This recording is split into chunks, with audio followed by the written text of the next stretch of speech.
어떤 선택은 한순간이지만 그 여운은 평생을 남긴다. 운명을 바꾸는 길이 있다고 하면 당신은 그 길을 따르겠는가? 아니면 불확실한 미래를 두려워하며 뒤돌아보겠는가? 어느 날 한 사람이 거대한 운명의 갈림길 앞에 섰다. 눈앞에 펼쳐진 것은 최고의 영광과 최악의 재앙이 공존하는 자리. 그는 고민하지 않았다. 그리고 그날 밤 그의 삶은 완전히 뒤바뀌었다. 죽음보다 강한 의지, 세월을 거슬러 되찾은 인연, 그리고 기적처럼 맞이한 운명의 재회. 과연 이 모든 것이 우연이었을까? 아니면 이미 정해진 운명의 장난이었을까? 그 답은 이제 당신이 직접 확인할 차례다. 옛날 아주 가난한 한 소년이 있었어. 어려서 부모님을 모두 여의었고 가진 것 하나 없는 처지였지. 부모님의 장례조차 제대로 치르지 못하고 겨우 흙을 덮어 음토만 해둔 채 살아가고 있었어. 하지만 그럼에도 불구하고 그는 공부를 포기하지 않았어. 혼자 몸이라도 서당에 다니며 열심히 글을 배웠지. 그의 글 스승은 가만히 그를 지켜보며 안타까운 마음이 들었어. 어떻게 하면 저 아이 부모님을 제대로 모셔줄 수 있을까? 몇 년 동안 고민을 거듭하던 선생님은 산을 돌아다니다가 아주 좋은 명당 자리를 발견했어. 여기에 묻히기만 하면 삼정승 육판서가 날 자리로군. 하지만 이 자리에는 큰 조건이 하나 있었어. 그 자리에 묻힌 자손은 삼정승과 육판서가 나지만 첫날 밤 신랑이 호랑이에게 잡혀가는 운명이 따른다. 그런데도 선생님은 이 명당을 그냥 지나칠 수 없었어. 결국 소년을 불러 조심스럽게 말을 꺼냈지. 내 사정이 너무 딱해서 말이다. 내 부모님을 제대로 묻어드릴 자리를 하나 찾았는데 내가 내 말을 들어보겠느냐? 소년은 두 눈을 반짝이며 대답했어. 네, 선생님. 어떤 자리인지 듣겠습니다. 그러자 선생님이 솔직히 이야기했어. 이 자리는 명당 중에 명당이다. 여기에 묻히면 너의 후손 중에서 삼정승과 육판서가 나오게 될 것이다. 하지만 내가 결혼한 첫날 밤에 호랑이에게 잡혀가는 운명이 따른다. 그래도 이 자리를 쓰겠느냐? 소년은 한치의 망설임도 없이 대답했어. 첫날 밤에 호랑이에게 잡혀가더라도 제 후손이 삼정승 육판서가 될 수 있다면 기꺼이 그 자리를 쓰겠습니다. 소년의 단호한 태도에 선생님도 감탄했어. 좋다. 내 부모님을 제대로 모셔드리자. 그렇게 선생님은 사람을 불러 소년의 부모님을 명당에 정성껏 이장해 주었어. 이후에도 소년은 계속 서당에서 글을 배웠고 세월이 흐르며 훌륭하게 성장했어. 그리고 마침내 혼인을 하게 되었지. 선생님은 직접 좋은 집안에 혼담을 넣어주었고 다행히 혼사가 성사되었어. 그리고 결혼식이 끝난 첫날 밤, 그는 신방에 들어가 신부를 마주 앉히고 조심스럽게 입을 열었어. 사실은 당신에게 꼭 해야 할 이야기가 있습니다. 나는 어려서 부모님을 잃고 이웃 사람들이 겨우 제 부모님을 음토해 주셨습니다. 그런데 제 사정을 딱하게 여기신 서당 선생님께서 좋은 명당 자리를 찾아주셨죠. 선생님이 그러셨습니다. 이곳에 묻히면 후손 중에서 삼정승과 육판서가 나올 자리다. 하지만 내가 첫날 밤에 호랑이에게 물려갈 운명이다. 그래도 이곳을 쓰겠느냐? 나는 망설이지 않고 대답했습니다. 첫날 밤에 호랑이에게 잡혀가더라도 후손이 삼정승과 육판서가 된다면 저는 이 자리를 쓰겠습니다. 그러니 오늘 밤 나는 틀림없이 호랑이에게 잡혀갈 겁니다. 그러니 너무 놀라지 말고 내가 없더라도 잘 살아가세요. 그는 색시에게 모든 사실을 털어놓았어. 그리고 그날 밤 자정이 지나자 갑자기 천둥이 울리는 듯한 소리가 나더니 방문이 벌컥 열렸어. 거대한 호랑이 여산대오가 신방으로 뛰어들어오더니 그를 단번에 물고 달아났다. 첫날 밤에 그런 일이 벌어졌으니 집안은 그야말로 아수라장이었어. 하지만 그는 호랑이에게 물려가면서도 정신을 잃지 않았다. 호랑이는 그를 한번 휙 던지더니 다시 등에 업고 어딘가로 향했어. 그는 밤새도록 호랑이 등에 업힌 채 숲속을 헤매고 다녔어. 삼나무 숲, 쌀이밭, 깊은 계곡을 넘고 넘었지. 몇백 리를 갔는지 알 수도 없었어. 그렇게 한참을 가다가 새벽녘 호랑이는 그를 깊은 산속의 절벽 아래로 데려갔어. 바로 호랑이 굴이었어. 굴 안에는 새끼 호랑이들이 6마리나 있었다.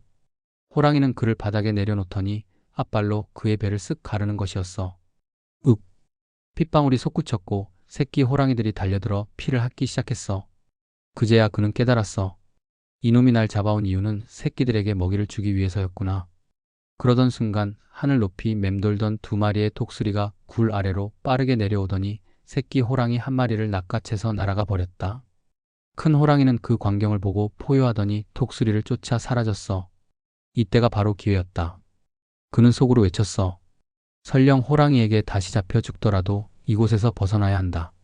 그는 피투성이가 된 몸을 이끌고 정신없이 도망쳤어. 깊은 산속에서 발길 닿는 대로 뛰었어. 배는 갈라진 채 피가 흐르고 있었지만 멈출 수 없었어. 한참을 내려가자 다행히 숲속에서 나무꾼들을 만났어. 그가 힘겹게 소리쳤어. 사람 살려. 온몸에 피를 뒤집어 쓴 그를 본 나무꾼들은 깜짝 놀랐어.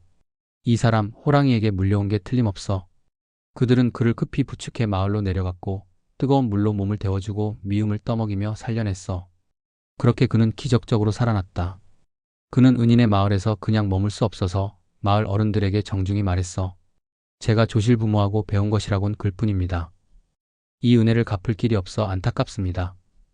허락해 주신다면 마을 아이들에게 글을 가르치며 보답하고 싶습니다.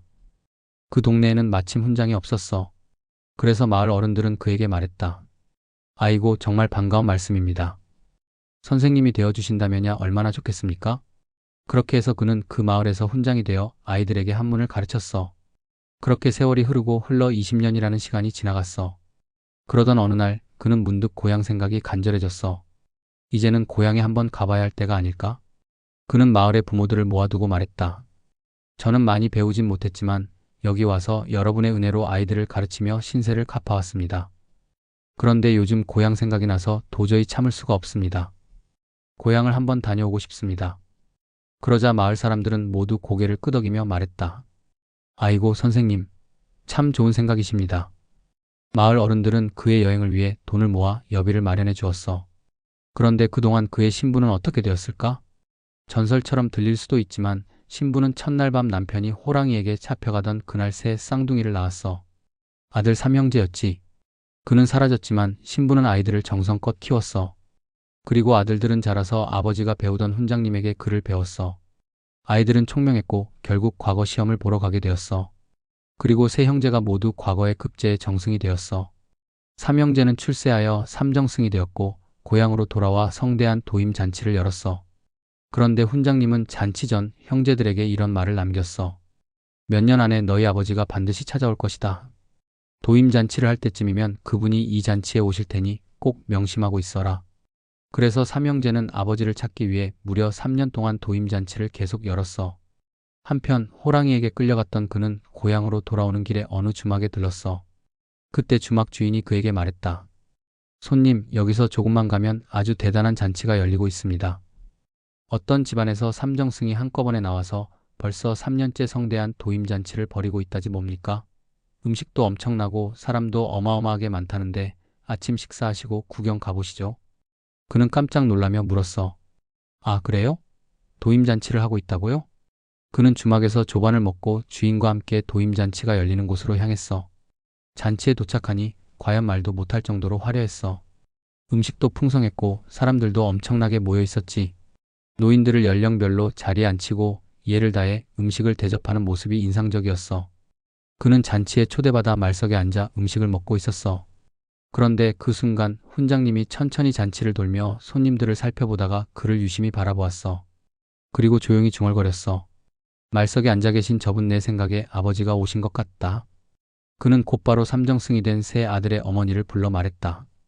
저기 말석에 앉은 손님을 이리 모셔오라고 하세요. 사람들이 그에게 다가와 말했다.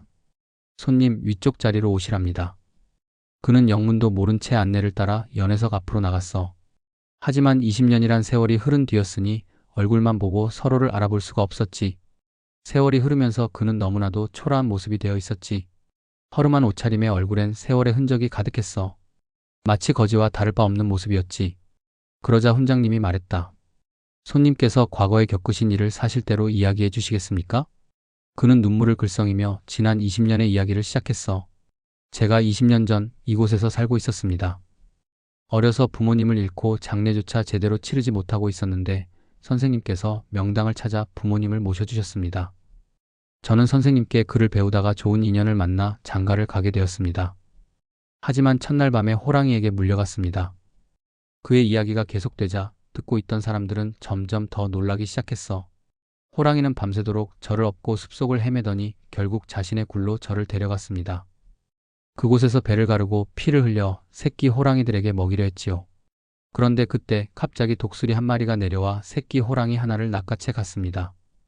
그걸 본 큰 호랑이가 새끼를 구하러 뛰쳐나간 사이 저는 죽기 살기로 도망쳐 어느 마을로 내려갔습니다. 그의 이야기를 들으며 훈장님과 그의 아내는 이미 눈물을 흘리고 있었어. 저는 그 마을에서 사람들의 도움을 받아 살아났고 훈장이 되어 아이들에게 글을 가르치며 지냈습니다. 그러나 시간이 흐를수록 고향 생각이 너무 간절해져 마침내 이렇게 돌아오게 되었습니다. 그런데 마침 주막에서 잔치 소식을 듣고 구경을 오게 되었지요.